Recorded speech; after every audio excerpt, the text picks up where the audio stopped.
সিরাজগঞ্জে গোপনে ধান খেতে রাসায়নিক কীটনাশক প্রয়োগ করে গৃহপালিত হাঁসের মৃত্যু হয়েছে। বিস্তারিত জানাচ্ছেন কামারখন্দ উপজেলা প্রতিনিধি আহমেদ হাসান।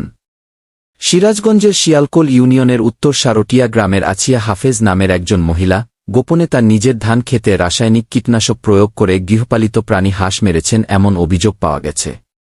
গতকাল 18 সেপ্টেম্বর রোজ বুধবার আনুমানিক বিকেল 4টার সময় ভুক্তভোগী তাসলিমা বেগম জানায়, আমি এই গ্রামের বাসিন্দা। আমি অন্তত 30 থেকে 35 বছর ধরে গৃহপালিত পশু পাখি পুষে আসছি। এই গৃহপালিত পশু প্রাণী পুষে পরিবারের অন্য একটি অর্থের যোগান দিতে পারি এবং পশু প্রাণী পালতে আমার ভালো লাগে। ভুক্তভোগী তাসলিমা আরও জানান, পূর্বে এই আছিয়া হাফেজ কীটনাশক প্রয়োগ করে তার প্রায় 20টির মতো হাঁস মুরগি মেরেছিল, এবারেও সে একই রকম কাজ করেছে।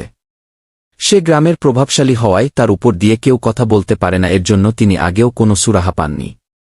তাসলিমা বলেন, সে একজন কোরআনের হাফেজ হয়ে এরকম কাজ কিভাবে করতে পারেন। এর তীব্র নিন্দা ও প্রতিবাদ জানায় এবং ঊর্ধ্বতন কর্মকর্তাদের হস্তক্ষেপ কামনা করেন ভুক্তভোগী Taslima Begum. Habib Wahid, smart news for you.